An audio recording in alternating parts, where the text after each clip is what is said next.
All right, we are here. Real Sheebs Podcast. Welcome to the Real Sheebs Podcast. This is a podcast for the community, featuring the community.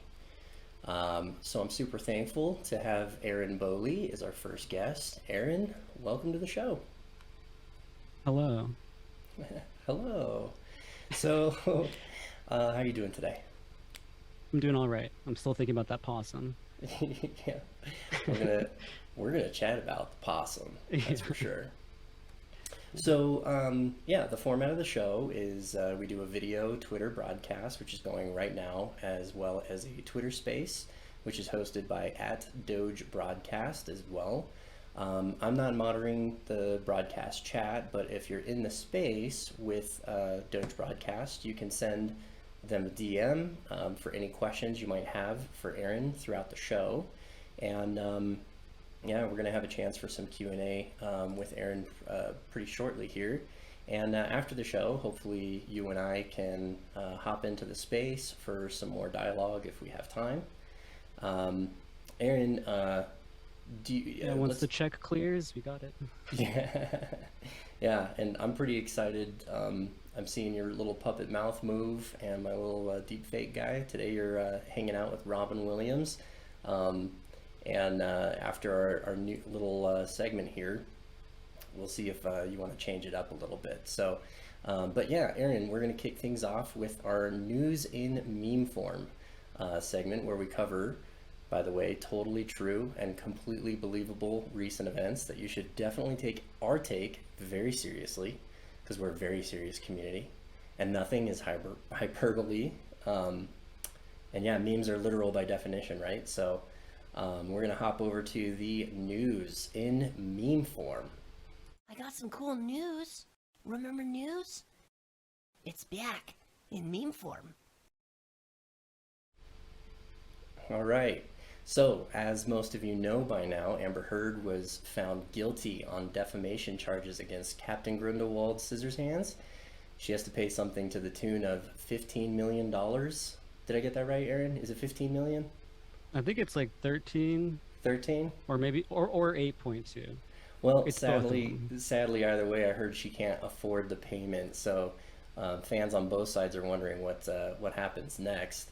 Amber stated that she, and I quote, could never get back into acting after the world found out she dropped a raging duker in the bed, and that she's gonna have to raise funds to pay Mr. Depp by pivoting her career to modeling ladies' underwear.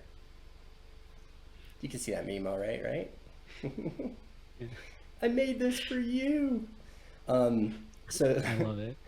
you've been following the case, right? Like, I've seen a couple tweets from you. Yeah, I'm pretty upset about how it went down. So you're in the exception group, I think. I'm in the herd camp. You're in herd camp. Okay, so what's your take? Yeah. Why are you in the herd camp? Tell me about it. Well, there's a bigger picture to understand here. Okay. You have to realize like the sacrifice she made and what she really did. Because like you think of the state of the world, right? Like there's so much chaos going on, gun violence and politics, whatever, right? Never has the world been so united. Like, and you realize, like, at any point, she could have said, "I'm lying. This is all BS," but she didn't. She pressed on, even with all the attacks and the slurs against her and everything. She's kind of like a modern day Jesus. Well, So, so if you think That's a about it, I bold mean, take. she's ruined her career. She's destroyed everything for you and I, so that we could be happy and live on.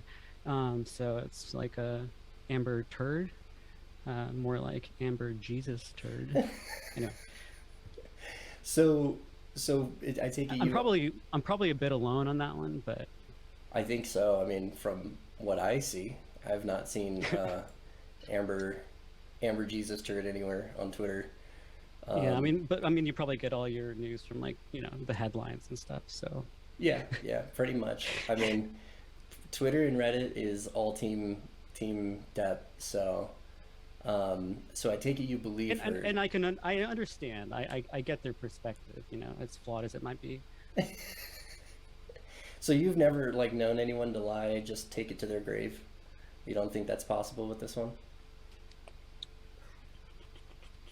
we'll wait and see. Hmm. There You could think be a there's going to be sequel. some more juice coming out? I heard she's doing There another. has to be. She's doing a counter. They have. Do you know the egos that these people have? Yeah, that's a good They point. have to, because this is their peak, right? Like this is peak, so they have to top it, match it. Fair enough. Fair enough. Well, I don't know. This isn't really peak for them as far as like this case. Like they have great careers. They don't need this. Yeah. Well, I never saw like Pirates or anything like that, so I mean, like, Oh, well, no wonder you're not Team Duck. Pirates is a Yeah. really great movie. I saw like 3. Yeah, I'm not a huge Pirates guy. I don't know how many there are. In There's a other lot of movies news, to see of the franchise. moving along from Grindelwald. Yeah, so Shiba Inu token founder Ryoshi disappeared from all social media a couple weeks ago.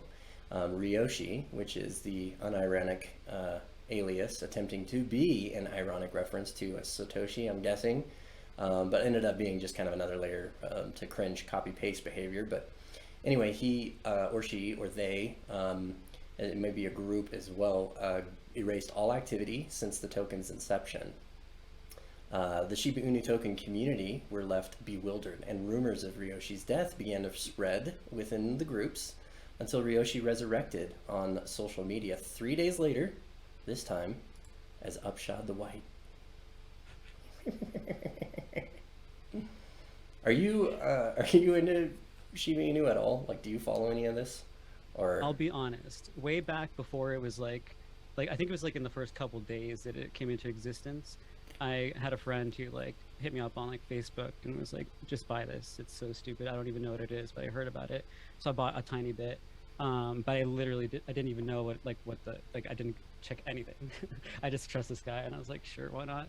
So it went kind of crazy. trust the guy. But yeah, so it went kind of crazy. But then I figured out what it was, and then I was like, so when it went down to like 0, I didn't really care. And now it's gone.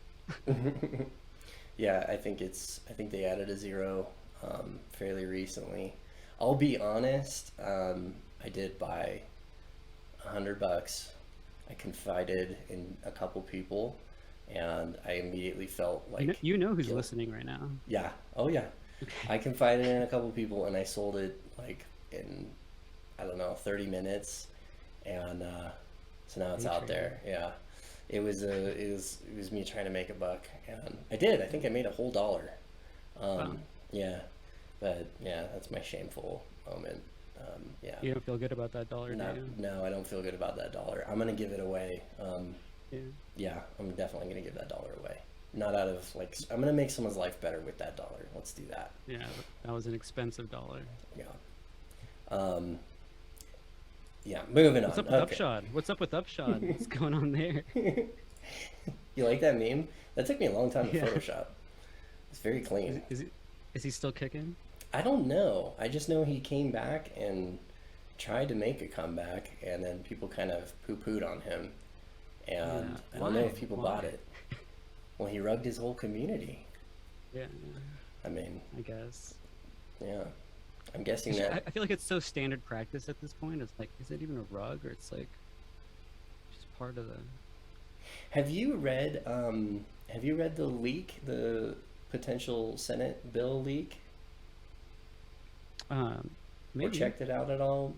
I don't know if I'm allowed to talk about it. Which one? So it's basically a big crypto bill that is in draft, and it says embargoed on every page, but it looks like a legit draft. And yeah, apparently that floated around on Twitter last week. So yeah, I Yeah, guess- I'm not allowed to speak on it. So Really? So you know some juice. So another huge development that was recently Doge wallet investor Bill Lee, not to be confused with Billy, made the first big name purchase exclusively in Dogecoin. Bill acquired a Big 3 league basketball team called the Aliens, making history with a landmark transaction on the Dogecoin network. I think it was 44 million something Dogecoin, or 400 million Dogecoin. Well, I don't know. We'll We'll ask him, we'll figure that piece out. But anyway, this inspired other big name purchases. And unfortunately, it overshadowed one huge milestone when 16-year-old Twitter user at Kachuli made the first purchase of the old 3-league senior citizens basketball team, the South Carolina 96 69ers. And he bought them for a whopping 69 Doge. I'm gonna be honest. I didn't understand most of the words that you used in the last like minute or so. I'm not a sports person. I'm not really a sports person either. So I learned that I didn't even know what Big Three basketball was until Ice Cube and Bill were talking about the teams and all this stuff, and then he bought the team, and I'd never heard of the Aliens, and I guess it's a 3-on-3 league, and so people are really into 3-on-3. This is a 5-on-5. The 69ers, I'm guessing. Is it like more violent or something? What's the? No, I don't think it's like the XFL version of NFL. I think it's I just think it's 3-on-3. It's like almost like more pickup game style basketball. Yeah. Easier to pay attention to. Probably, and if you're like a huge fan and you like the way people do one-on-one stuff, I don't know. But yeah, he paid a pretty penny for that. I don't really know how that works because all he did was open up my Doge wallet and send him a tip and say, I want the team.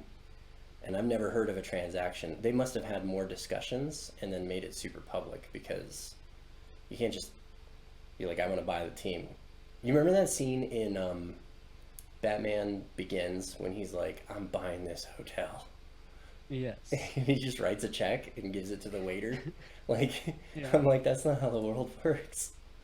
So I don't know if it felt like that kind of transaction, but there's probably more going on behind the scenes. I would agree. But yeah, I personally doubt we're going to see a whole lot more from Doge Wallet making transactions like that, but we'll see. Yeah, so that's it for news. We have another cool segment that we call Meme of the Week. And every week, or not really every week, it's the meme of this week. But whenever we pick a meme, we're going to send that person a little baggie. So yeah, we're going to cut over to the meme of the week. Meme of the week.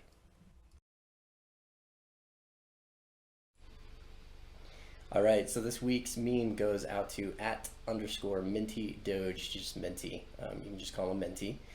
He posted this. It's reformatted pictures of this super HD high quality Doge that he's been working with and making stickers with and redoing.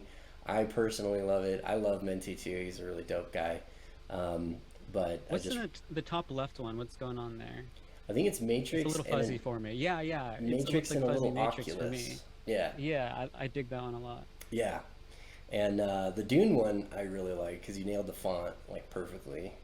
And yeah, so he's running a contest actually right now where people can remix his big booty Doge that he did with corn Doge with it's kind of corn Doge style, and it has a giant Kardashian butt. Have you seen it? I can pull it up. I'll pull it up. Oh, that'd be great. In a minute here. But yeah, so we're gonna send Minty 420 big ones. And after this, we're gonna try and have more memes, come from the community and have them, voted on and stuff like that. But for this first one, we wanted to have a nice little surprise. And yeah, we had cycled through quite a few. It was really hard to pick someone. And all these memes that we've been running into these past couple of weeks have been really fire, despite the lull a lot of people have been into. But yeah, I want to hop into time with you now. So yeah, let's get to know a real sheep. So Aaron, tell me about yourself. Who is the Aaron Bowley? There's surprisingly little to know, to be honest. I think there's surprisingly more to know than maybe even you're letting off. So I've lurked, and I've lurked a little bit more. I followed you for, let's see here, coming up on a year now. I mean, I feel like I've been following you for a while. I heard you in Spaces just ages ago, and you seem like one of those really reasonable dudes that could just hold a conversation and hold a thought through. Those are careful. Those are fighting words these days. I know. Yeah, I know. It's dangerous ground, holding conversations like what we're doing right now. So we might be at each other's throats. I can see if I can make our little puppets. Like, let me see here. Yeah, yeah. Can they Mortal Kombat? Okay, so, yeah. So obviously, one of the things I came across was your SoundCloud. I mean, it's in your bio, so it's kind of. I mean. Yeah, I keep meaning to take it out. Really? That's terrible. So, how long have you been making music? Oh, a while, I guess. Yeah, since like high school, I suppose, maybe late middle school. Okay, that's So awesome. like, okay, yeah, I started on the clarinet in elementary school, and then like in middle school, I started getting an interest in drums, because I like the clarinet, like I play like classical stuff on it, but it was never like that interesting. And then I always had like beats in my head, and so then in middle school, I heard my friend playing YMCA on the drums, and for some reason, when my friend was playing it, it sounded sick, and I was like, I kind of want to do that, and so then I did. Oh, Then that's in high rad. school, I switched, and then I kind of took off with that. Started playing with people, and started a band, and yeah. And then I Nice. started teaching music also too, and then I got into like guitar and bass and more piano, and Okay, so you teach music. Did you yeah. go to school for music as well, or? No, I No. did not. I Okay. mean, other than like high school or whatever, but yeah. Okay. Yeah, I'm kind of in that same boat. Actually, some of your story kind of aligns with me, except I played the oboe. I'm just kidding. I didn't play the oboe or the drums, but I did get into like making beats in middle school. Yeah, yeah. But when you said beats and then you started talking about drums, it's obviously different.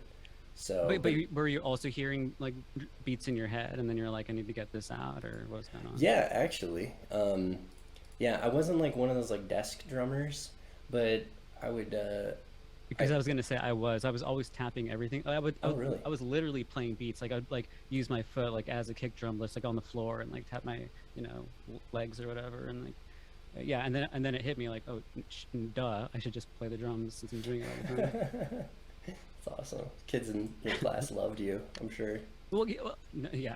Like I had a few people, like I remember like a few teachers would tell me like, hey, that's a cool beat, because I'd do beats that I heard in like music and stuff, and I never put two and two together until it was too late. That's cool. So, do you still play the drums, or are you mostly electronic now? Yeah, I kind of still play the drums. I should be playing them more. I mean, I do want to be, playing them like professionally again. But I guess I'm more like guitar lately. Okay. Yeah, that's Oh, my that's cool. focus is at. Like, yeah. What kind of guitar do you got? What kind of guitar? Yeah. I think I have a picture somewhere on my like Twitter. But it's like a Ibanez gem. It's like seafoam green, teal, electric. I Oh. like it. Okay. Yeah. So let's see here. I'm gonna try and find it on your Twitter if that's cool, because I want to see a picture of Sure. it. I just want to see a picture of it. Yeah, I've been yeah. playing guitar since I was 8, and so I obviously like guitar. Yeah, yeah, and it like I like okay. This is like my favorite guitar ever. Like there was a point where when I was teaching music, and I was still more of a drummer, but I was getting into guitar. I was jamming with this guy or these guys, and one of them had a white Ibanez gem, and it was my first time ever playing like a really nice guitar. And Mhm. like the way it plays, it's a very easy guitar to play. It's very light, low action. It was just like so buttery smooth, and so like I wanted one like my whole life, and then yeah, like a year ago I was able to get one. So Oh, nice. Yeah, I actually got a picture of it. I think. Is this it? I'm holding it. Yeah. Oh yeah. There's that one too. Yeah. Yeah. There's one where I'm like Okay. holding it, I think, but yeah, Okay. maybe not. Maybe there isn't that picture, and I'm lying to you. But yeah, that's the guitar. Awesome. Oh yeah. So here's you flipping off your awesome Sorry about guitar. that. That's okay. We'll Forgot about that. we mentioned trying to be child friendly Oh, before there's the my show. robot But hey, below. you know There's my what? vector. I think we're gonna be a-okay. We can Wait, blur your hand. I don't know. I want to give my robot a shout out if we could. It was in the picture below. Oh yeah. My vector. Oh nice. Yeah, yeah, yeah. BattleBots Anyway. playing guitar all night. So what is a vector? It's pretty stupid. It just like it basically just falls off tables, and it can recognize your face and then be like Aaron, and then if you ask it questions, it'll connect to like Siri or Alexa or some girl, and you can ask it questions and she'll answer for you.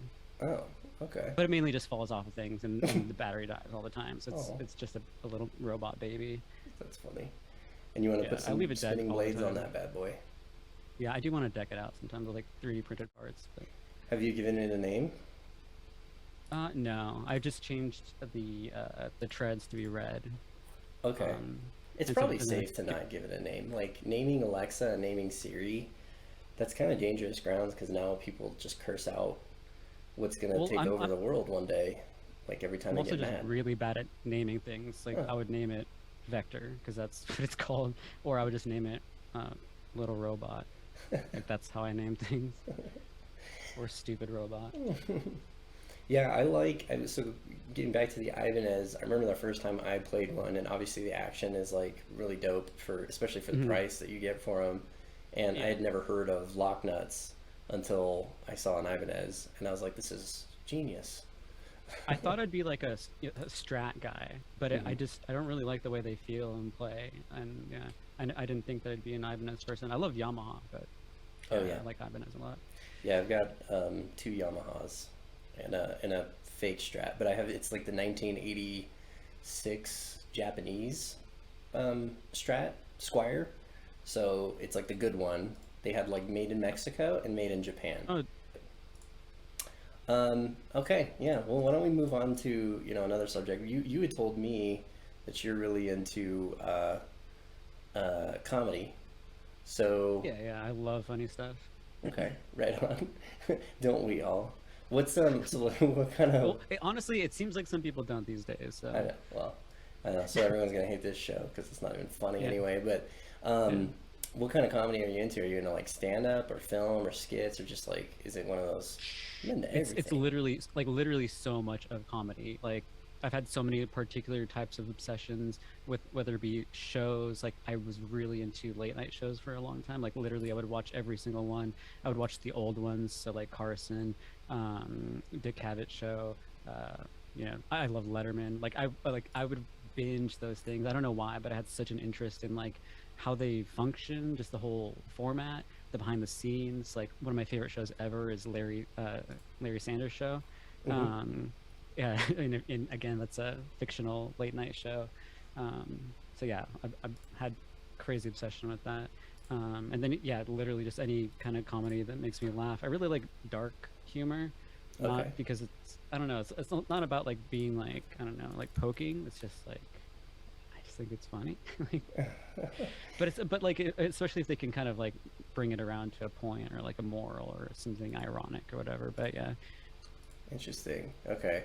That's weird. It's kind of weird that you would mention that because I saw an interesting YouTube today that you might actually be interested in. Yeah. Yeah. Have you heard of Harmony Korine? Oh yeah. The writer, the movie. Yeah. Yeah. Yeah. Absolutely. So- He's brilliant. It's so funny. Yeah. I kind of figured you would actually be interested in it. Yeah. That guy's on a different level. Like. Yeah. So I was watching like this. I was watching this very interesting Letterman interview with him, and Yes. yeah, it was really fascinating. You might have to be quiet. He I can play a little. transforms too with every if we want to watch it. Yeah. He's so funny. Yeah, he does. He transforms. I can only play a Every little time you bit see of him, it. he's a different person. Yeah, he is. It's fascinating, and yeah. I'd never heard of him. I mean, I'd heard of He ended up getting banned from Letterman too. He did. That's exactly what I got recommended. I'm going to share my audio and pull this up here. Hang on one sec. Sure.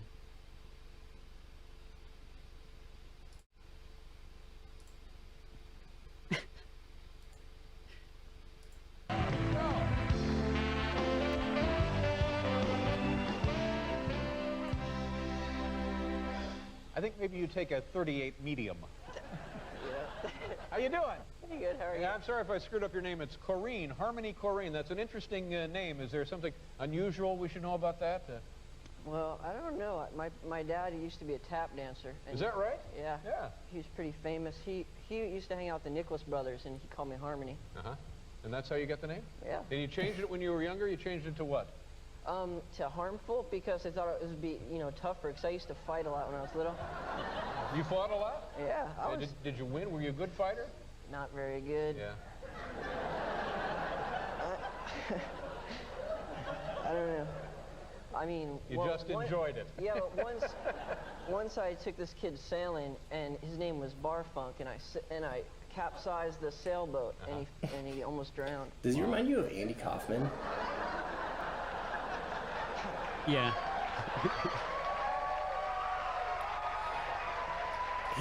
Yeah, there you go, Andy Kaufman immediately after. Yeah, it was super fascinating watching this whole thing, and it was David Letterman. It's funny that you mentioned that, and then it was David Letterman as well, and yeah, I thought it was great. I've seen so much Letterman. I think I can hear myself. Oh, you can? Oh, you know what? Yep, I gotta Yeah. stop my audio sharing there. Sorry, my bad. You're welcome, everyone.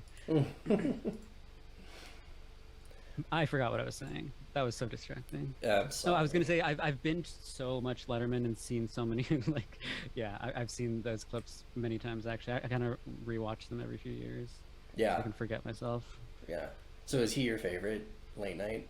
No, I complete. Oh, wait, are you talking about Letterman or Harmony? Letterman. I don't know. That's a tough question because I think Dick Cavett is actually my favorite. I really like his interview style, and he goes into really deep conversation that other people they just don't even do that anymore. You can't have those conversations on TV anymore. Mm-hmm. So he'd be my favorite. And then, but I still really like Johnny Carson. So I don't know. It's tough. I'd probably put those two first, and then Letterman, and then when I was a kid, Conan was my favorite. But yeah, that turned into Letterman, and then maybe then Conan. Whatever. They're all okay. Okay, right on. Except for Jimmy Fallon. What about? That show's not funny at all. Oh, except for which one? Jimmy Fallon. That show's Oh, not Jimmy funny at all. Fallon. Yeah, yeah. Not a huge fan of the whole. I don't know. It's a persona. People like it. I guess it's lovable. Yeah, but it's too not bad my because he's style. talented, but it's what a waste. Yeah. Did you ever watch the stand-up special with? They go back into when they were all starting up, him and Jerry Seinfeld, and it was it was the history of the improv. And I don't know if I saw that. oh man, it's really good. And I think it's just Are called we The gonna put Improv. that on the TV? It might actually be on YouTube. I was just kidding. Well, I kind of want to find it because I think you would actually find it really Yeah, I'll interesting. definitely And bookmark worth your it. time. History of improv. Brief history, minting. No, I don't think I'm gonna be able to find it. Not easily enough, but it's got Jerry Seinfeld. It's got him. It's got I think they talk a little bit about Mitch and Galifianakis and just a Yeah. bunch of the early folks and the mid the mid 2000 folks that were reviving comedy. I like to say. Yeah, it goes, but it's all about obviously the improv. It's great. Yeah, Do you have a you favorite know what? comedian? I was actually just thinking about that. I don't have. Well, okay, it used to be Norm. That was my favorite, but then he died. man, So yeah. I don't think he can be anymore. So we're looking for a replacement. I think Bobby Lee actually for some reason is my favorite right now, just because he'll say whatever. But I have been thinking about that lately because, for example, Norm was one of my favorites, but I really didn't think he was that good at stand-up. I think he was just more of a funny person. And so lately, my favorite comedians are not. It's not really based on their stand-up or what they do like on a late night show. It's more like I kind of like the podcast humor when someone's able to just be funny in the moment and just see the weird places their mind goes. Ooh. I can't And wait also, if I make a tried to meme with say you favorites, saying- there would be like 50,000 favorites. So like, I just like everybody. Like Louis C.K. would obviously be another favorite, but I hate saying that because he's like everyone's favorite, and I always kind of felt like because he's so dark that it'd be like an Aaron thing, but it's an everyone thing. So I think it's okay. lame. I think it's like I hate it. there's nothing wrong with liking someone that's already popular. Besides, you hate Jimmy Yes, Fallon, there is. so you already. That means there's you have something your wrong out. with you, and so so it's a time to look in the mirror when that happens. Yeah, one of my favorites for a very long time was Pablo Francisco. Yeah. Just very slapstick, and when he had the Three Amigos special with, unfortunately, it was Carlos Mencia, who is not funny. Yeah. But it was him and George Lopez, and actually no, it was him and another guy. Maybe it wasn't Three Amigos, but anyway, yeah, I think he's brilliant. I saw him live though, and he was coked out of his head, I'm pretty sure. Yeah, it was like seeing your hero, just in shambles. Yeah. Do you have any favorite shows? Favorite comedy shows? Yeah, why not? I like well, my favorite comedy movie has to be Step Brothers, or Dumb and Dumber, just because Dumb and Dumber was like the first, and Jim Carrey, it was a god to me when I was like in middle school. But I think I still love the guy. I loved Sonic 2. I think he's a great actor. Seen it yet. Oh, yeah. Well, Eternal Sunshine of the Spotless Mind is like one of my favorite films, great one. and he's like super serious in it, and that was like my breakaway from comedy version of him that I loved. And he's been in plenty of stuff besides that. Yeah. Speaking of, I loved that when Robin Williams would go serious. Oh yeah, I just watched. I had my girls watch August Rush. Have you seen that? Actually, is that a music thing? Yeah. Okay, yeah, I haven't seen it, but I think I avoided it because everyone told me to watch it. Oh no. Well, I really liked it good? it. Yeah, it's a romance. I mean, it's kind of like it's not really a romance, because it's about a kid Icky. who's trying to get like his parents back together through music, and he's a prodigy, so he's kind of like a Mozart figure. So like boy Parent Trap. It's Oliver Twist. It's more like Oliver Twist, without like song and dance. It's like they integrate songs into it, but I don't know. I really liked it. I'm a sucker for some mushy stuff once in a while. So Good to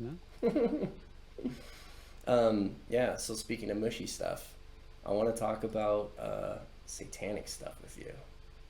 Oh, really? Yeah. Are you sure? Yeah. Did you have a Bible study today? I had a Bible study okay, so I ended up not going because I was so guilty. Oh, my influence kidding. already. Yeah, exactly. I actually I wanted to look into Wicca and the occult, and so I had a sacrifice. I'm kidding. None of that. None of the reasons why I missed it were like anything weird. My wife got sick.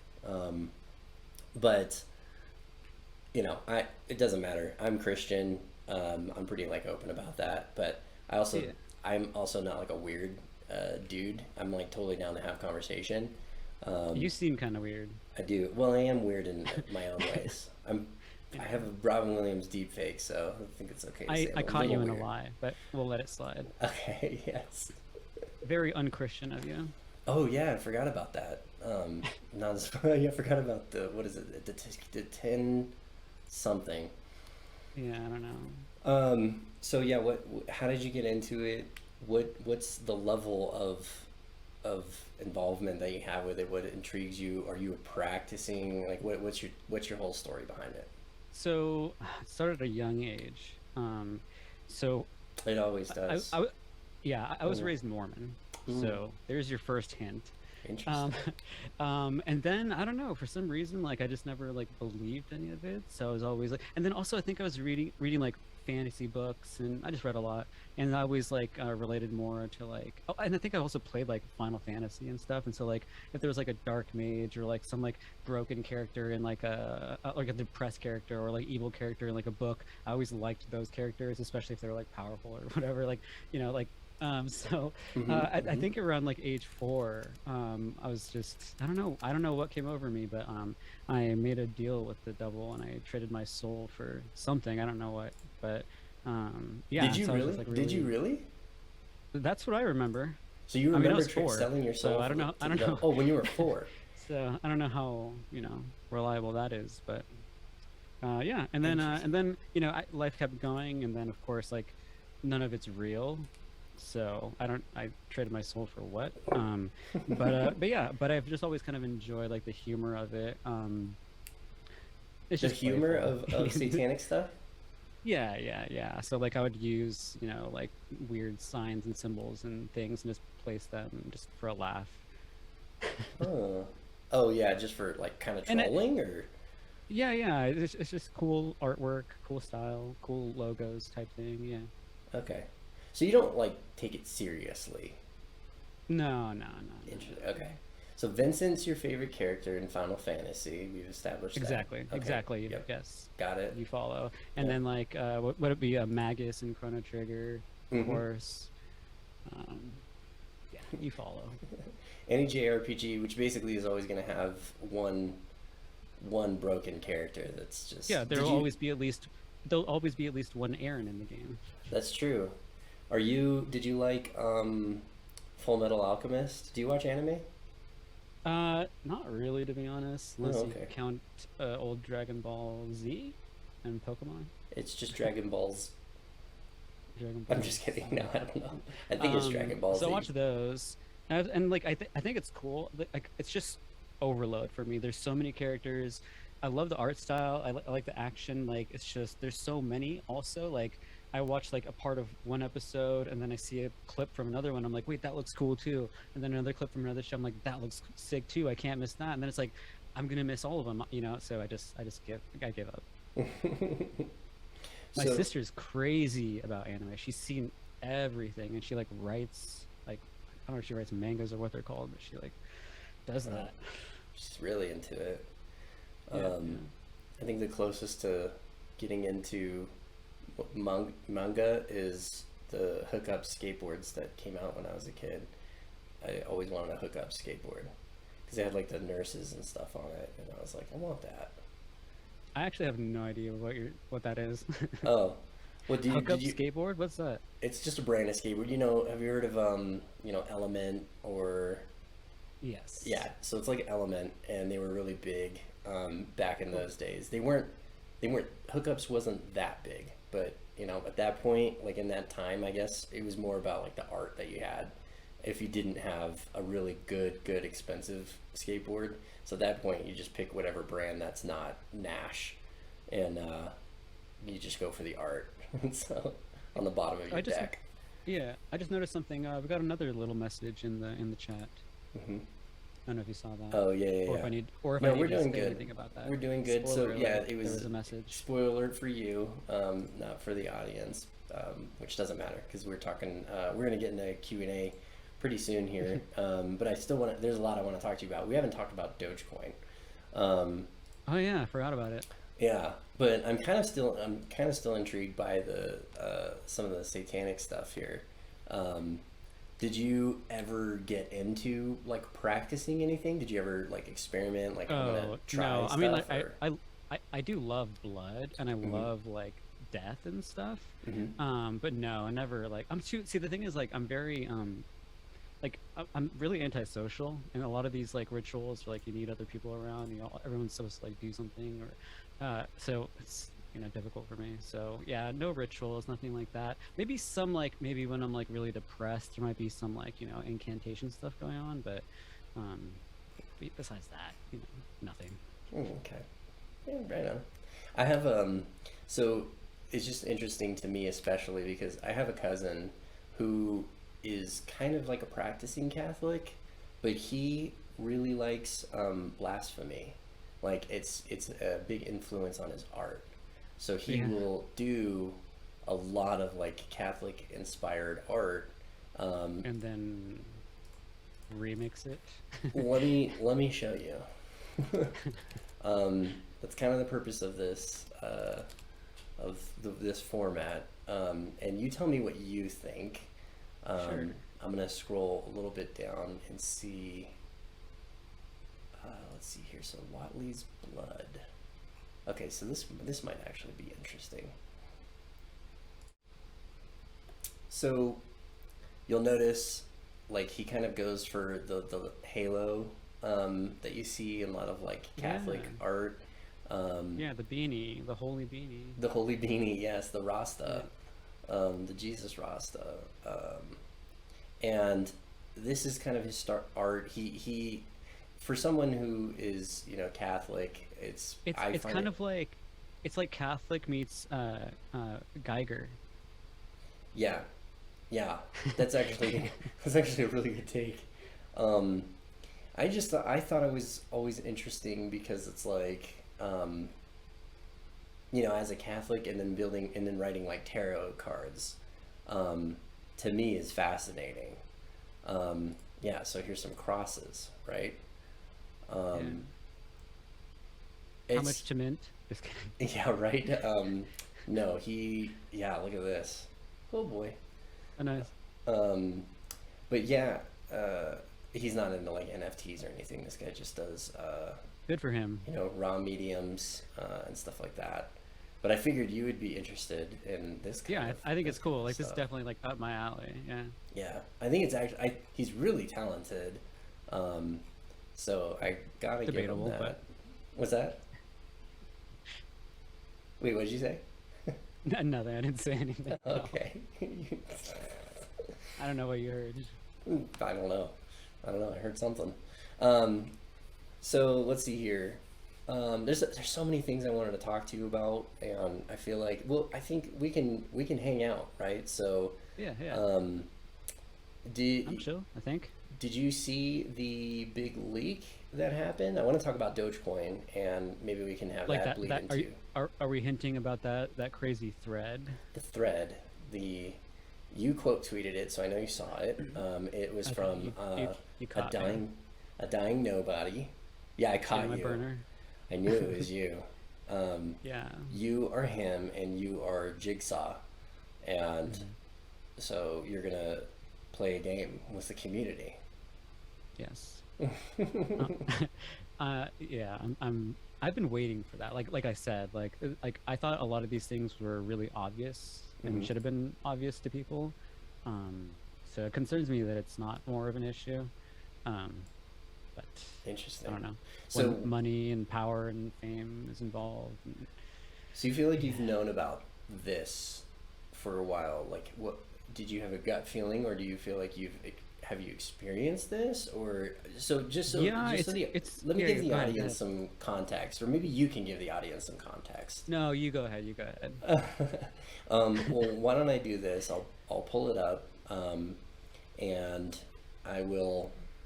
Yeah, everyone's hearing my computer fan, I think. I'm gonna go ahead and pull up the tweet. I think it was. Do you remember the handle? It's a dying love life. A dying love life. I haven't been Whoops. tweeting that much, so it might be just on one of my most recent. Oh, it's gone. It's suspended. Oh no. Yeah. Okay, so I did. Yeah, I can do have a give- copy of all of it, but Oh, you did? Of yeah, course you did. It'll be difficult to. you know, screenshots yeah, of the devil. Yeah. But Yeah, so I'll give context to everybody. And first, I want to see if I can recall correctly. But basically, from my understanding, he's saying, maybe it's cancer. Oh, yeah, the Telegram health thing, is and wreaking havoc on my body, and so I've got nothing to lose, and therefore I'm going to release this big Telegram dump. it's scripted Squid it. Games. It's Squid Games. Yeah. How is it Squid Games? At the end, spoiler alert. Oh. No, I actually knew that, but you spoiled it for everybody else. But I guess I don't know. If you haven't seen it by now, you might as well. Everyone's seen it more than once. Yeah. At this point, like, I deserve to have Stranger Things spoiled for me, and I haven't seen it, but it's been out for what, 5 days? Anyway, so Dying Nobody, end of Squid Game, he's like, whatever, I'm just gonna have fun on my way out, and he invites everybody to a Telegram. He actually, I think he wrote a bot, right, that spidered, I guess, telegrams, and I guess it was able to like ghost into people's DMs, and he was able to scrub and just download terabytes of data, and then he archived it, and he found that there were influencers ranging from 800 to in the tens of millions of digits of followers, and that they were coordinating rug pulls, they were coordinating a couple assassination attempts, pedophilia, all kinds of stuff. And he basically said, I'm gonna dump it on everybody. So you're all gonna have it, and it's gonna happen on June like 13th, and then on the 17th, and then on July 4th of July we're gonna have fireworks or something absurd. So that's the background, I guess, for everybody else. And then Aaron, it sounds like you are pretty confident that this is like a real thing. So I'll say this: I don't know if that is real, and if it's actually gonna, yeah. However, the things that are happening, I believe are happening. Like, yeah, are real. Some of the accusations and yeah, that I think. But as to what they claim of what's going to happen on these days and like whatever, I have no idea. But that dark stuff happening underneath, absolutely, for sure. I have no doubt. Why do you believe that that's a reality? Again, money, number one. That's like money for sure. There's so much money here. And then also because it's in this like decentralized weird world where you can get away with anything. You can be anonymous, you can make up whatever story about yourself that you want. Apparently you can completely rug people, call it a learning experience and do it again, call it a second learning experience, do it again. So and I think when people like corrupt people who see how easy it is to pull this off, they're gonna flock to this. So yeah, I think it'd be next to impossible to avoid this. So I think it's really important that people be more cautious and aware. But there's so much like hype about, like, you know, you can't say anything bad about the scene or about Web3 or NFTs, or you get your head ripped off, or you're not going to make it. So everyone just has to kind of like, and then you're not like, because I think part of it too is like, if you start talking like that, you don't get that insider info. You don't get those tips from people like, oh, this is the next big thing, this is the next big thing. You know, if you're an influencer, then you don't get, you know, there's so many things that happen. So this is like weird web that I feel weird about. But so yeah, do you believe, do you have any thoughts on it? Well, what you're making me think of is like old-timey, old-timey. This is what it's been around for, you know, a decade or a little over a decade. But Silk Road conversations, right? A lot of under the table crypto transactions and stuff like that. So what this would do, I would think, would uncover a lot of that, the mud and the grit on the underbelly of crypto, which is going to be bad, because obviously that was an early concern of Bitcoin. When Bitcoin was first gaining traction, that was like a huge FUD, I guess you could call it, right? Coming from major outlets, and it was just kind of the negative sentiment towards crypto. And so for that to resurface, I think could get kind of ugly. But it also wouldn't be a huge surprise from what we've seen with crypto rug pulls and just illicit, you know, behavior on the underbelly of crypto, you know? Yeah, so it's definitely there. Yeah, it's there and it's bad. It's there, it's bad, it's worse than people even realize. my face but is... That's how everything is, really. So yeah, that's true. If it's bad, it's worse. That's a good point, and I don't like that. My face is getting a little weird, and it's because I'm trying to realign Robin Williams here. So, yeah, I guess let's talk a little bit more about. Oh, my mouth is all. Look at my mouth. Can you see it? Yeah. Now I really look like Robin Williams. You're in a good mood. So, well, how about this? Before we start talking about Dogecoin, do you want to talk to anybody besides Robin Williams? I can make a new deepfake for you. Oh, I love Robin. So. Oh my gosh, I love you too, Robin. That's the worst impression. I miss him. No, you know what? It was actually not bad. Like when I replayed it in my head, I was like, that's actually pretty good. Yeah, every time it's the rose-colored 2020 vision or 2020 hindsight. Because also like I tried to imagine myself doing that. No way. I can't do voices, accents, anything like that. Oh man. So yeah, I kind of want to chat more about Dogecoin specifically. Let's do it. You've been around for a while. I mean, since I've been into the Twitter side of Dogecoin, and I started on Reddit, but when I hopped onto Twitter, you were already there. So as far as I know, you've obviously been into it much longer than I. When did you get into Dogecoin? My first time buying it was, let's see, I think it was December of, what was it, 2020? Okay. Like before 2021. So kind of, but it wasn't very much. And not until like a month or two later, I forget when exactly, then I bought a little bit more, and then watched it go to 72, and then the disaster that ensued. We all watched it go to 72. Yeah, but I never really, like, it was cool to see it go up, and that was exciting, but since then I really have not cared at all about any kind of like price action or anything, whatever. It's kind of good going through that little growing pain, huh? Yeah. Well, I try to live a life of you like, I don't have enough money to worry about money, if that makes sense. So I just try to like ride that line right there. So like, you know, keeping no more than like 20 or 30 bucks in my account, otherwise it might get a little crazy, you know? Yeah. You don't want to sell out. Yeah. So what got you into Dogecoin? Obviously you've been through some highs and lows. You got it in December. What prompted you to get into it? Were you in any crypto before? I may have bought a little bit of like Bitcoin and Ethereum, but you know, just I never really took that seriously. It wasn't until Doge that I started getting more into crypto in general, because like I was into stocks a little bit, and like crypto was happening, but I was just kind of like really into stocks, and like I just didn't really explore it too much. Like I watched the scene, like, I don't know, very from the outside, but so anyway, I got some Doge, and I don't know.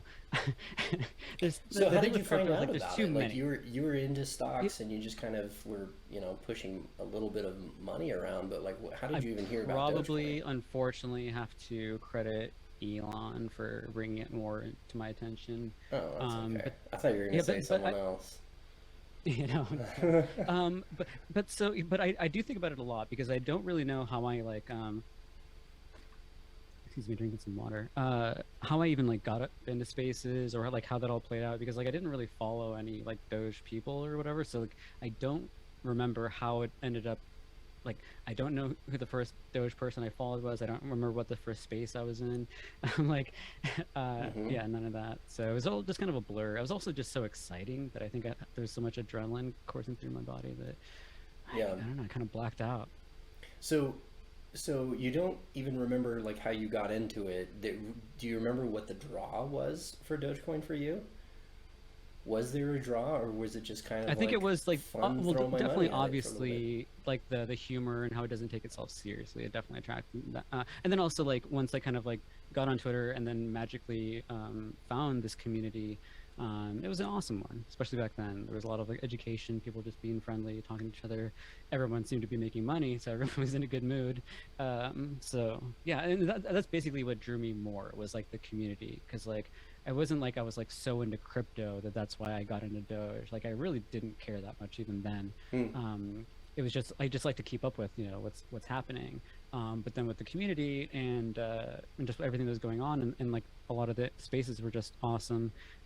Also back then they had a lot more like mental health spaces, which I really enjoyed. And that's kind of what got me speaking more, was that, because around that time, I just had a lot of concerns for people, because people were making money but then losing a lot of money, or like some people were getting depressed, myself included. Like I made a little bit of money back in early whatever last year, but it like kind of messed with my head, and I saw a lot of people also having that kind of mess with their head, and also again like people that lost a lot of money were going through hard times.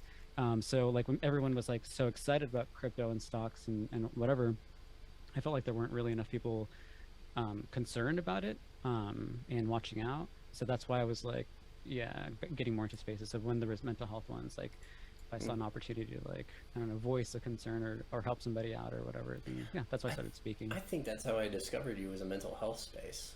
Yeah, now probably. that I recall. Yeah, okay. It's putting pieces together. So ideas for improvement. This is what we're kind of wrapping up on here.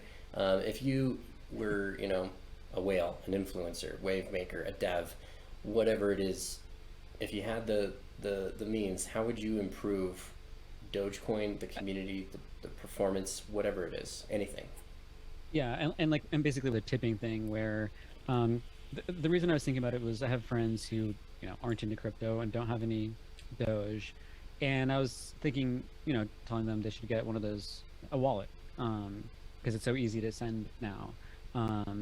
And I think that could be better utilized. I think we could do a lot more with tipping. Like, I think people could be getting actual income from that, and should be, for various things. So, but I feel like as we get more people on board, I think that will happen. Like, I think outside people would get into this and be like, oh wait, I can pay you this way quickly, and it's like, I think people would have fun with it. And I think there's still a lot of like services that can be rendered that could be afforded through Dogecoin and not paid for through whatever. And again, it's more for the fun of it. But I think that would go a long way, because again, it is kind of fun to have this side currency that you're just like showing appreciation with. So, but I think more needs to be done to kind of like get that out. What do you think needs to be done? Like, let's say it's 2023. How do we get to the point of people actually being able to use it as income? Well, and fully receiving tips and this kind of ideal. Here's a good one. Mm-hmm. So soon I'll have a website up, because so I teach music, and one of the things that I want to be doing, because I'll be teaching music lessons in person, but also like virtually. But more like kind of like music overall lessons, like rather than just like necessarily a specific instrument, like less of like the boring lessons that you're like used to, and more of like a personalized like experience of how to learn music. Right on. But I definitely want to make sure that You said you but teach I definitely want to make kids, sure. by the way? Yeah, I teach everybody. I teach kids, I teach adults, like I teach whoever. Do you teach piano, before we get back into your idea? Because I think I might Yeah, want you to teach my kid. Yeah, I teach everything. So I'll be your first Doge customer. I'll pay you in Doge, no problem. Sweet. Yeah, you just made your first customer, and you sold me Doge. I made my money back. Yeah, where do you know? But yeah, I definitely want to mix. So again, I was kind of kidding with that, but you brought it up, and it's like, yeah, like I would be an example of someone, like I definitely, like, it'd be really cool if I could get more people to pay me that way as a proof of concept. But then again, not just me, I would like tons of other people to be able to do that too with their like side businesses, or like maybe someone doesn't have like a business license yet, they're working on that, but they can get paid on the side in Doge, and we'll figure out the taxes later. Well, the good news is, low-key pitch to, or shout out, I guess, to Inevitable 360, because he built a WordPress plugin to I saw that, Doge yeah. right on your platform, and I think they have a subscription model where it's like you can, or he's going to have a subscription model at least, where you can have like a recurring payment come through to you for people who have monthly services or for whatever. And yeah, so you might end up doing a plugin for that, and I think that's the Yeah. kind of adoption that for sure will get That would small. honestly be perfect. Yeah, small startups, businesses, small businesses, maybe even medium-sized businesses to accept it and turn it into a currency, a source of income, and be great if people could buy food, with it, other than, spending it via fiat. Which I was going to ask you, what are your thoughts on? Like, have you followed the Dogecard or anything? I'm not a big fan of that one, to be honest. Why? Why, Aaron? I mean, if Tell you me follow more. me, you might know why. Well, this is I wish I had a cutout for Maury, and I could be like, we got Dogecard in the room. Yeah, and like I want to be clear, like it's not about saying that something is bad. That like I'm always going to be like devil's advocate and like on the side of like concern and like, hey, let's like take a look at it. So Yeah, this is I'm a place totally where you're okay to say I'm not a fan. Yeah, it's but yeah, fine, like but- my point is like I don't care if it's great and awesome. That's fine, but Okay. there always has to be at least some person being like, hold up, and I'm always going to be that person, even if Okay. I don't believe myself when I'm saying hold up. It's just how my mind works. I have What's to do the hold that. up on this podcast then? What are you talking about? Say, It's going say great. hold up, be devil's. I'm just kidding. No, anyway, we don't have to do that. Anyway, It's going what's- great. what's the hold up for Dogecard? Joe Rogan has nothing on this. I know.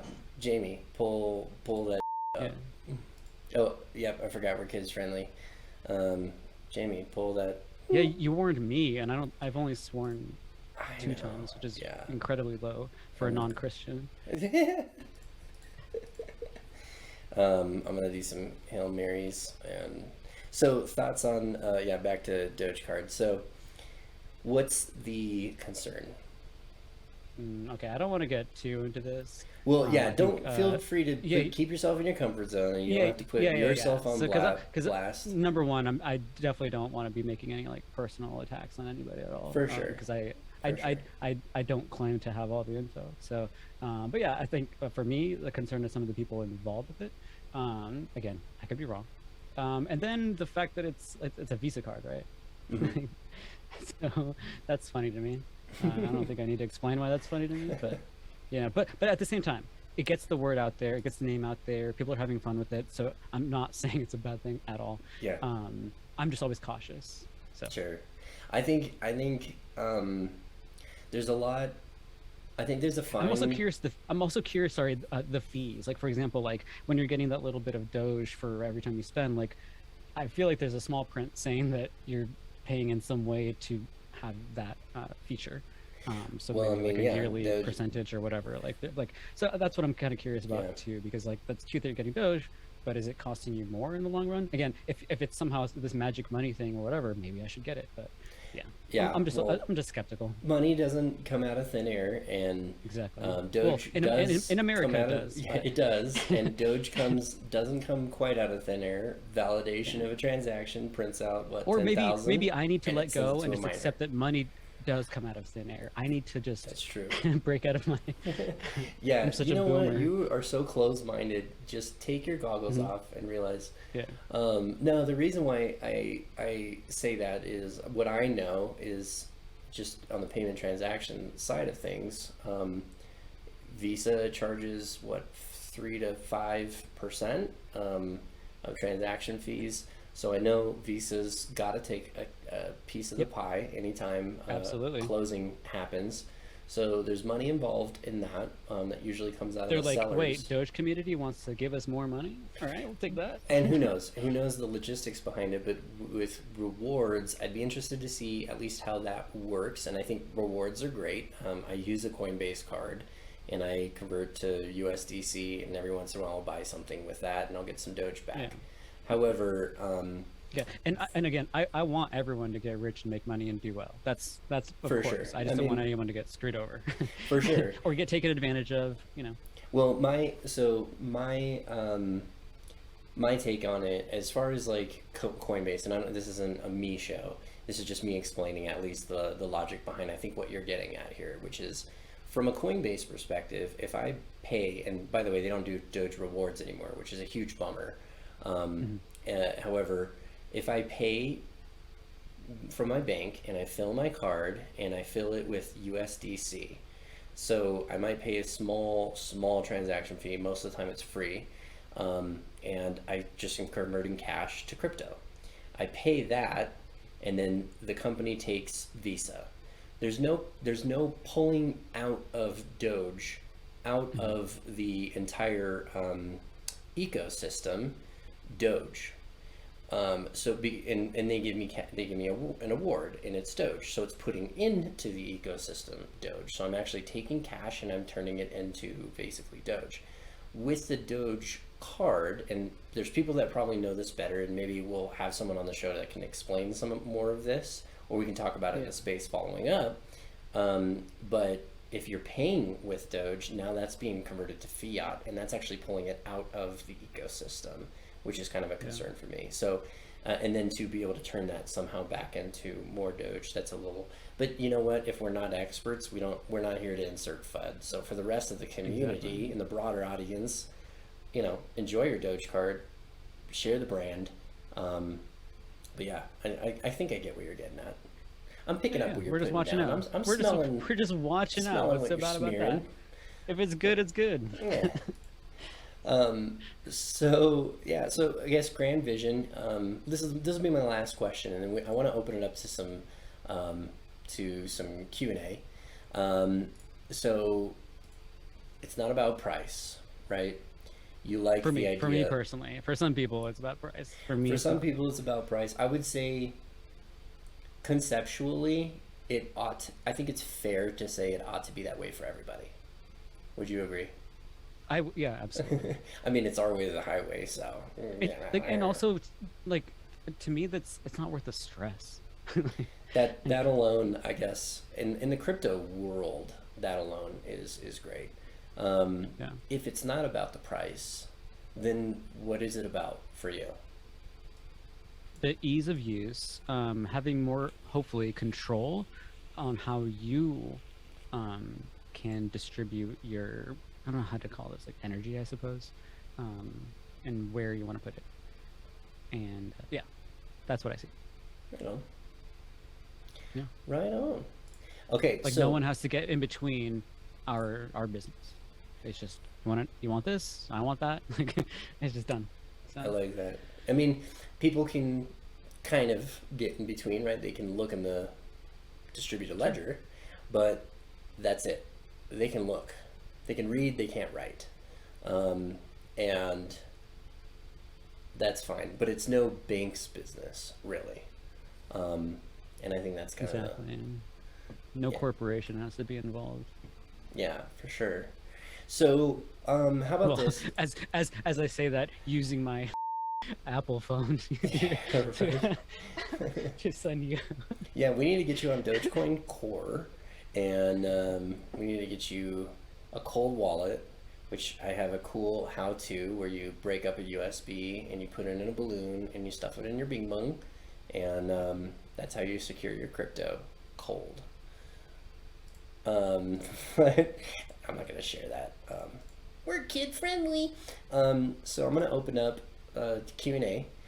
We have a space going, as we know, and we've had some connection issues. I really hope people have stuck around. We're gonna wrap things up pretty soon here. I'm gonna play a couple commercials while I round up some questions from the audience. And then I'm going to start asking community-based questions for Aaron. So hang tight, everybody. And let's cut to a commercial. It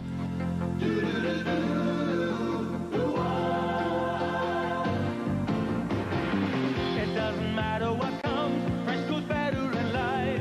With Mentos fresh and full of life, nothing gets to you. Staying fresh, staying cool. With Mentos fresh and full of life, fresh goes better. Mentos fresh and fresh goes better with Mentos fresh and full of life. Mentos, you know the thing.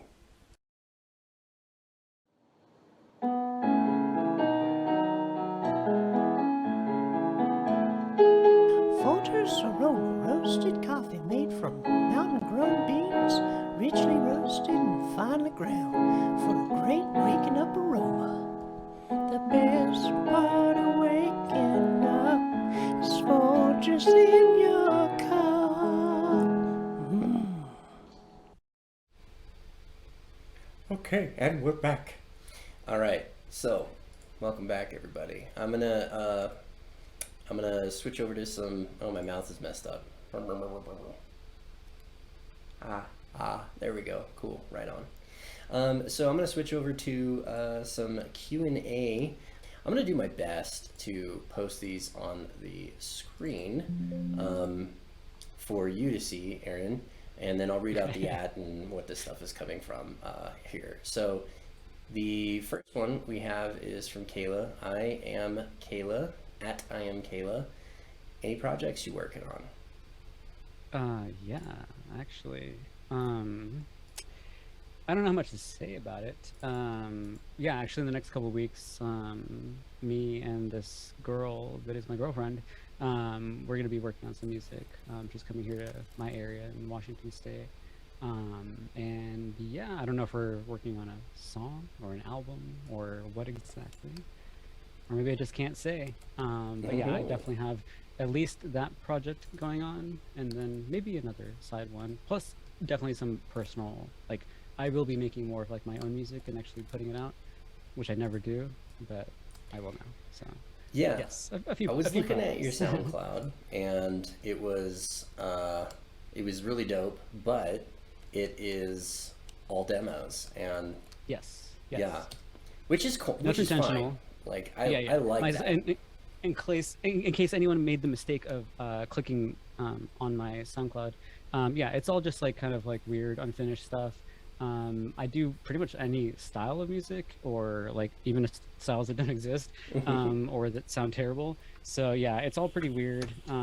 But yeah, because I don't really share like my more like personal music. Like I don't sell my music. I don't do anything with it. I just like, I don't know, burn it or hide it or something. But yeah, it's not until lately that I'm actually feeling like maybe I want to start putting it out there. Okay.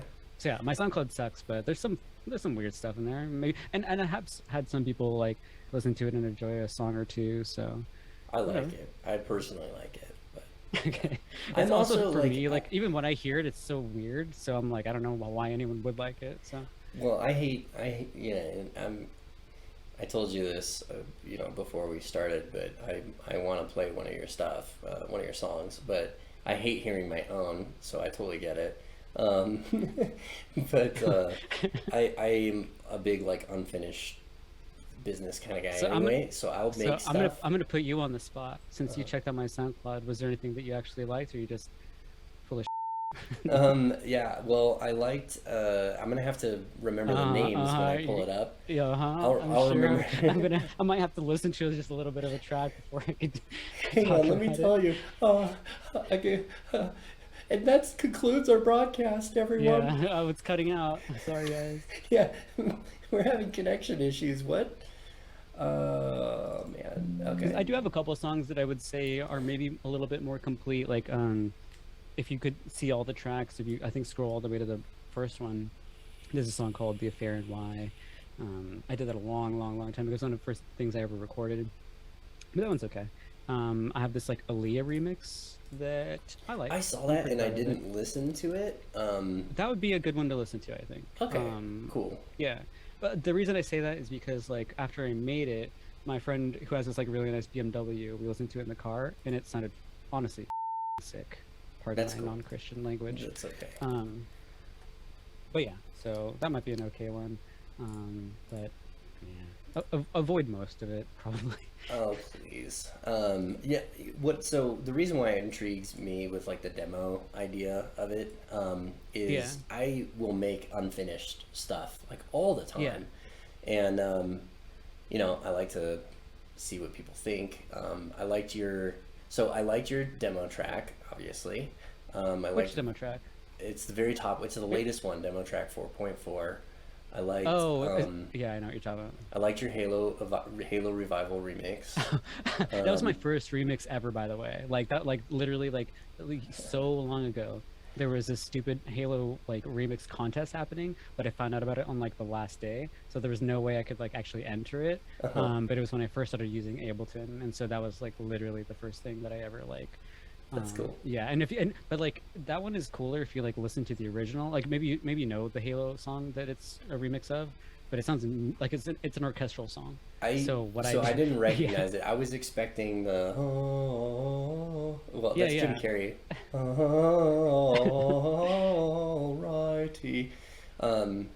Yeah, that's the Halo one that I know.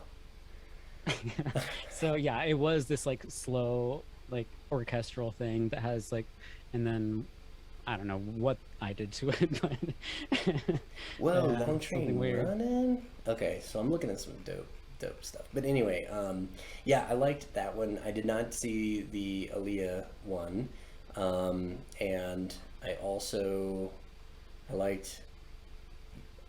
Let's see here. I think the G2 one, and I think Ours. So. Oh yeah. Really? Did you like that one? Because that's a really weird one. I've had just a couple people like that one, and like that's a really weird song. Ours? Ours was the weird one? Yeah. Yeah, to me it is, like, because when I hear it, I'm just like, this doesn't sound like a song. Like, this is just so bizarre. That's funny. I mean, it kind of does, but like, yeah, I don't know. Like, what is there a genre for it? I don't know. Well, I'm gonna have to hear it again too, because I'm gonna end up mixing up your styles between the two songs. Yeah. You know, and I also don't really have a style. Mm-hmm. Yeah, and I don't really have a style because like, if you hear some stuff, it's like actual real instruments and like neoclassical funk. Like, so are we gonna see more stuff like in certain terms of projects that you're working on? It sounds like you're kind of being a little secretive about it, and that's okay. We don't have to get into the complete nitty-gritty details, but are we gonna see a full release basically? It's not gonna be demos anymore? Oh yeah, it'll be audience. Like there might be some demos, but sure. Yeah, like finished something, like actually finishing things and showing it, I guess. Awesome. Yeah. So that's funny because you mentioned doing it with your girlfriend, and one of the questions from R&B at RNB333. So, how is the love life? It's going. It's rhetorical, I guess. Do I even need to answer it? Yeah. Yeah, it's the best ever. So. Best ever. I don't know if I'm supposed to elaborate more, but. I mean, you're free to. It's your show. I'm just got front row seats, brother. We'll see what the rest of the questions are. But yeah, it's going great. Is your girlfriend gonna be okay with you saying it's going great? I guess. I think so. All right, right on. I think she feels the same. All right, we'll leave that one alone. Okay, so I got another one. It's from Cole at Nini Cole 23. I think it's Ninicole. It's Cole. I mean, obviously, I know who Cole is. She's a sweetheart. I love her. What keeps you in the community and staying positive and staying motivated? Or maybe it's a two-part question. What keeps you in the community? Are you staying positive and motivated? Or maybe it's what keeps you in the community? Is it staying positive and motivated? What keeps you in the community, Mr. Staying Positive and Motivated? So it's an Oxford comma. The answer is all of you. That is the real, if you guys were not here, I would not be here. So because I'm not here for price action, I'm not here for any of that technical stuff because I already know it all. So, so yeah, it really is like I happen to meet, because I'm a really antisocial person. I do not hang out with anybody. Like I like to just be in front of like a bunch of screens in my room and just do my thing. Mm-hmm. But then unfortunately I met all these other weirdos like yourself and like Cole and whoever, and everyone's cool. I think maybe all of us sometimes feel like, you know, there can be some drama or some just weird behavior going on, sure, and that can kind of like dampen the mood. But again, when there's these like awesome people that just kind of like can stick it through, of course I'll stick it through too, you know. So, and that's also like I don't really take things very seriously. Like it's hard to like really upset me. So I think when other people are like I don't know, when there's something going on, I'm not really as like emotionally invested in it, so I can kind of just have like a more outside perspective, and so I think maybe it's a bit easy for me to be positive and motivated because I don't feel the same like weight. And I think, if I'm being honest, like I don't really get involved with much drama, I don't think. So maybe that's why it's a bit easier. Yeah, because I do really keep to myself. Like I don't talk to a lot of people, so I'm not as in there. So It's kind of a I guess good I'm position cheating. to be in. I'm really just cheating. That's how. Like, You're cheating. I'm barely in the community. I'm reaping the benefits. It's the is it Dan Lovitz or Don Lovitz? Dan Lovitz. John Lovitz? John Lovitz, yeah. I don't know why I was thinking John Lovitz when... I mean, I bet there is a Don Lovitz. Well, I'm thinking of John Lovitz from Wedding Singer. Yeah. When he's like, he's losing From his SNL. mind, and I'm reaping all the benefits. Yeah, SNL, rip. Man, he was so funny. Yeah. So, yeah, I mean, I think I actually have some other... So the answer to the question is... Sure. You, Nicole Cole. That's why I'm here. Oh. That's my answer. Yeah. I hope she heard that, but I think the space and she left for a bit, while and I ago. stayed because I was hoping she would come back. So, Really? I can't wait for her to hear that. Yeah. I think she'll be appreciative to hear that. I know. Yeah, I think that's actually all the questions we got. So I'm glad there's not more. I don't have much to say. Well, how about this? Because I do have one more question for you. Great. Yeah, if you don't mind. Well, how are you doing on time, comfort level? You Oh, fine. I'm gonna fine. keep hanging out? Okay, right on. Well, we're gonna have one more segment that we're gonna cut to pretty soon, and then I'm just waiting for some connection issues that I'm having on another end here. But yeah, I want to talk to you about VR. You said you were really into VR. Okay. So I want to be clear. you're I'm really in- like like- you have a Second Life avatar. No. You're in VR chat and you have a furry alter ego. So I just Tell me more about recently started spending more time in there. I've been using it to kind of exercise more because I try to exercise, but it's so boring. I hate running. I hate doing push-ups and stuff. It's I just get so bored. I need to be in front of my computer. And if I'm doing push-ups, I can't be in front of my computer. So I hate it.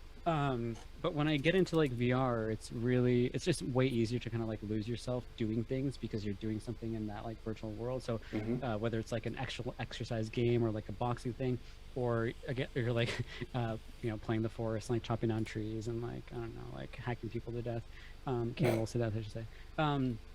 Yeah, I like the moving around a lot. But also I've been using it also as because I'm kind of ADHD, bipolar, manic depressive and everything.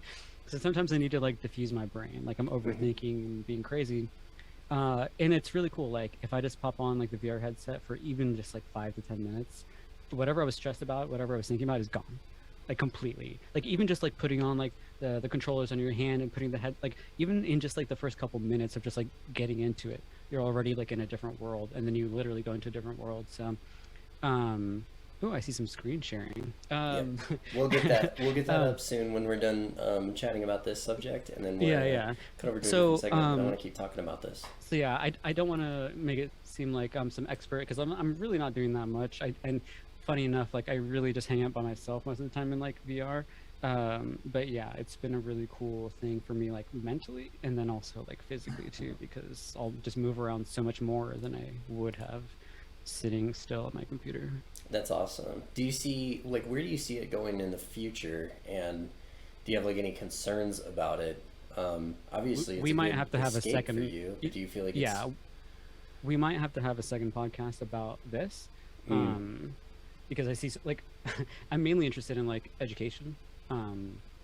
There's so much you can learn. One of my favorite things is that you could give an incredible education to someone. And for example, in a third world country, just give them a Quest, let's say 3, and an internet connection, and they could be taking advanced classes and seeing things that they would never be able to see, working with equipment that they would never be able to work with, but they can work with it in virtual reality. There's so many things that you could do. So that's my number one thing is education. Yeah. So and then there's fun and games and all that stuff too, but the teaching and expanding the mind, I think is the coolest. I love how and Facebook, like Horizon World. Sorry, my voice is getting out, but That's okay. We're I gonna wrap love. up soon Or anyway. like, are you familiar with Horizon Worlds, the Facebook Meta thing or whatever? Like, it's No. not that cool, but what is cool about it is that if you're familiar with Unity and like making, Yeah, like, I you know can make your Unity. own world, like yeah. So basically, the programming functionality, so, like there's you have that in Horizon Worlds. Like you open up a world and you can script and you can create all these things, you can animate things, you can teach yourself how to script better and link all these different things together. So there's a lot of people that are going in there, and again, like they get hyped on it, they go watch tutorials, they learn more and more and more about how to create these like 3D virtual worlds, how to make things interact with each other, do that. Like, so again, like I think that's like the coolest thing about VR is the education and people kind of being able to improve themselves and have access to things they've never had access to before. And I guess there's some fun in game stuff too, but I don't really care about that. Yeah. Well, I mean, it sounds like, I mean, from a world utility and helpfulness, I mean, there's going to be room for Doge in that too, obviously. I mean, not to shill it and make it like, you know, cheesy or anything, but obviously it's metaverse. It's and metaverse is such a loose term, and we could certainly have like a full-on podcast about this. But once we see VR evolve, I actually AR would evolve. love to. I would love to talk more about all this in detail. And, like, For technology. sure, yeah, I'm we'll trying have to you keep it back. concise because like I have so many thoughts about it. And Oh man, this would run a few more hours if I kept talking. right about on. it. Well, you know what? This will have been our get to know you, real sheebs, and we've got to know a real sheeb, and then we'll get to know even deeper next time you're back. I'm really looking forward to that. And that's actually I think that's a good break to cut over to our final segment. We're gonna go to whew, yeah, see, I'm losing my voice too. But yeah, Aaron, you're welcome to stick around for the last segment. We're gonna let Slick course. Rick chat about Dogecoin and the Chertz. So I'm gonna take it over to Slick, where we take NFA anywhere but the moon, because we live on Earth. Right, let's cut over to Slicky. Slick, take it away. All right. Slick Rick here for your weekly TNA update. Thank you for the intro, Jimmy. Such woo. I want to start by prefacing that my day-to-day life is a risk management analyst, and my background and education do not matter because we aren't here for price and we're idiots. So with that being said, this is pretty satire with a hint of education. And taking this TA as fact is not advised. Never invest more than you can sanely afford to lose. All right. So now that we got all these YouTube pumps and artificial stimmy hikes out the way, we can get back to the basics, right? Reality, if you will. And just the things that we have to deal with is market manipulation and the reality in which we were, you know. I mean, we just got hyped up and pumped up, and here we are trying to work together. Like Jimmy referenced earlier, the inevitable WordPress, you know, that's huge for Dogecoin. That's huge for e-commerce. Those are huge things that are coming. So just a lot of things coming, but everyone has a unique perspective, you know, and knowledge on Chertz. Chertz is what we like to call it around here. Take a moment to see what a few community Chertists have to say about the market before we dive into the actual meat and potatoes here. So let's take a peek here at a couple tweets that I have up. We got everybody's favorite influencer, Matt Wallace, Dogecoin to $1.69. This was January 15th, 2022. So we got quite the mountain to climb. So that's what Matt Wallace had to say about the Chertz. Start the year. Slum Doge Millionaire, the other favorite. My Dogecoin price predictions for the future. I see Doge hitting $1 in 2022. Heard a lot of that. If I had $1 for every time, I'd probably be retired at this point. None of this really matters. These are just shots at the moon, if you will. Here's this thing doesn't give me a whole lot of perspective, but I like to see what's going on every day. This Dogecoin Fear and Greed Index, I can dive into some factors into that later, or possibly on another segment. But just another person you can go look, like, and follow, just give you a kind of some market sentiment analysis on So do you Dogecoin mind, every day. can you explain the fear and greed index, and can you explain what 26 means for the audience? Yeah, At high level, we can.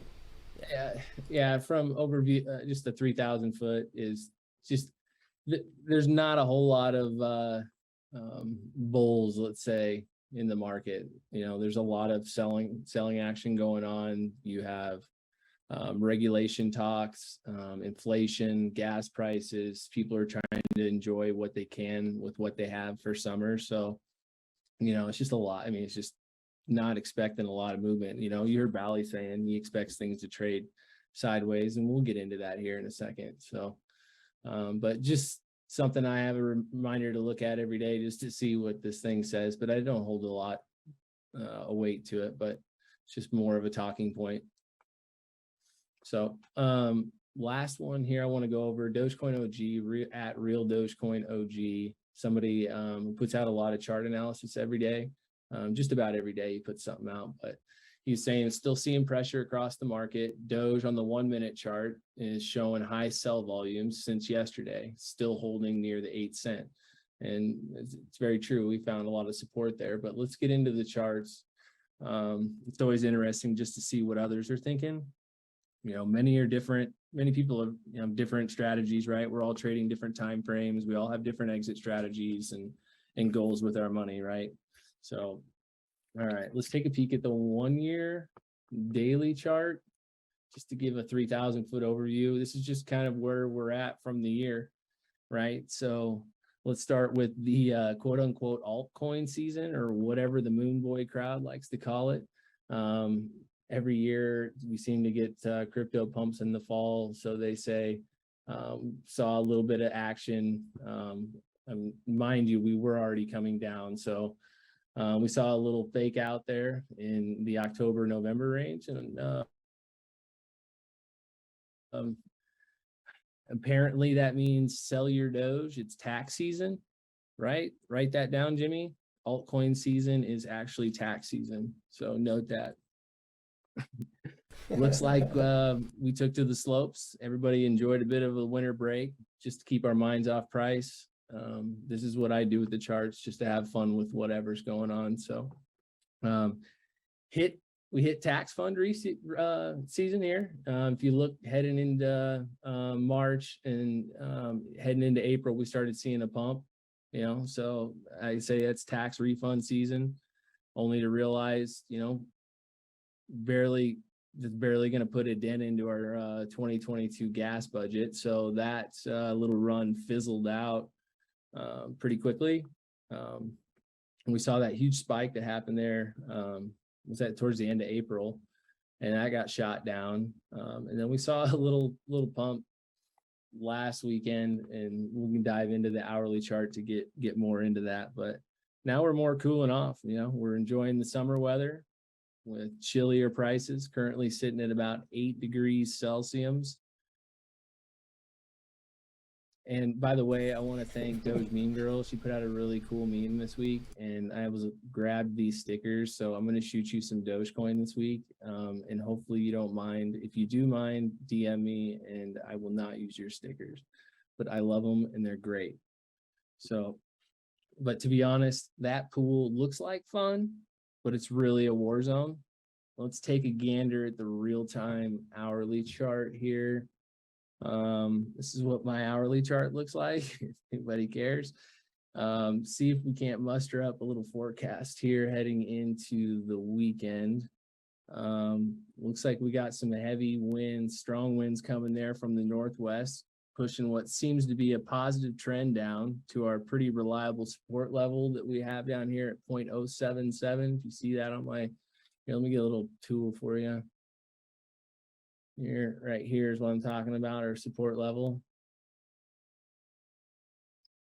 Let me change this setting really quick. It's my arrow tool. There we go.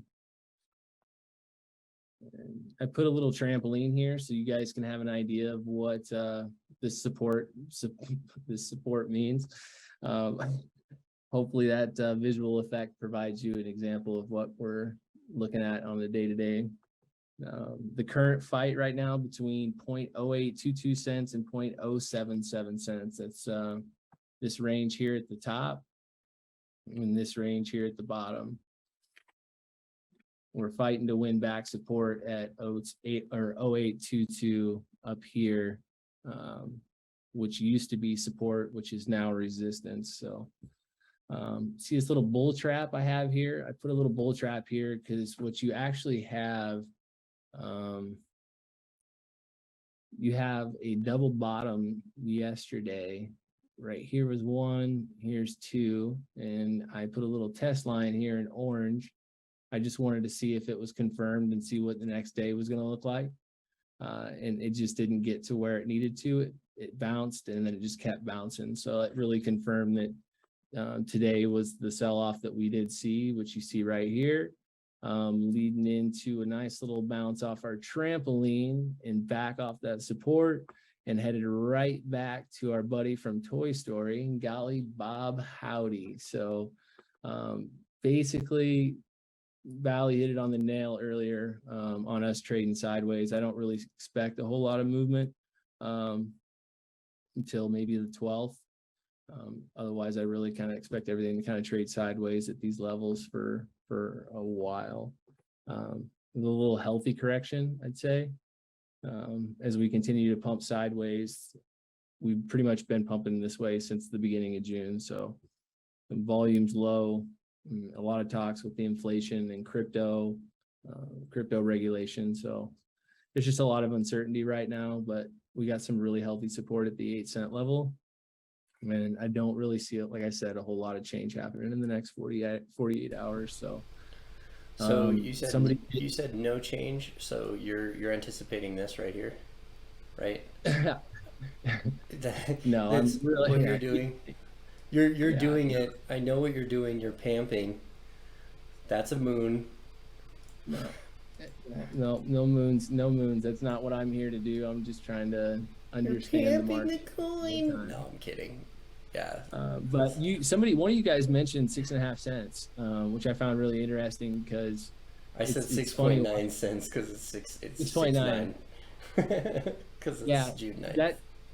That next level after 7.7 looks pretty bleak. So that 6.5 is pretty realistic. So unless we can get some buyers coming to the table or the shorts to take some summer vacation, I don't know.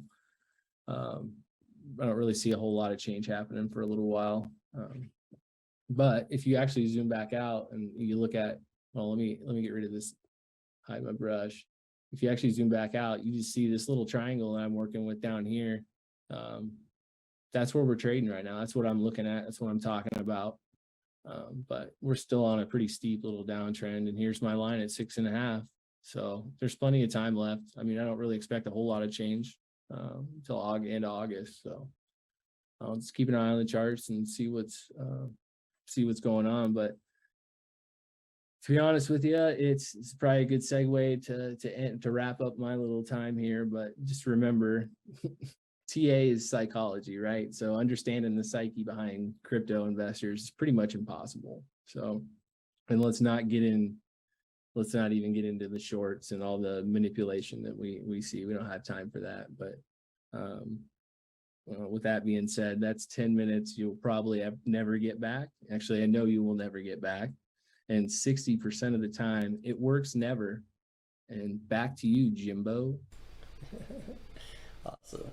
Hey, thanks for that, man. Yep. We don't know anything, but we might as well have fun, you know. See what we're looking at for random numbers doing random things. And I like the trampoline. That's actually my favorite because that's kind of how it feels anyway. Aaron, hey, I really appreciate you hopping on. Thanks for taking the time. I had a blast. Did you have fun? Yeah, thanks for paying me to be here. Oh yeah, about that. Yeah, we're getting rugged. Oh no. Yeah, so we're gonna hop into the space. Aaron, are you down to hop into the space and chit chat a little bit more, or You think you might call it a night? Of course, I'll check it out. I'll check it out. Okay, so we're gonna head over to I'll grab a drink or two. Yeah, definitely. I'm gonna grab something, and then yeah. So it's gonna be at Doge Broadcast. They're hosting a space now. We're gonna hop in there. We're gonna end the broadcast now, and I want to thank everybody for joining. We're gonna throw this up on YouTube a little later for those who haven't had a chance to catch it. We just gotta sew together two pieces with a broadcast crash there. But Aaron, thanks again. You're such a pleasure to have on, and I can't wait to have you back. We're gonna talk VR next time for sure. For sure. Cool. Well, with that, I want to thank everybody for listening in, and we'll catch you guys all next time. Good night.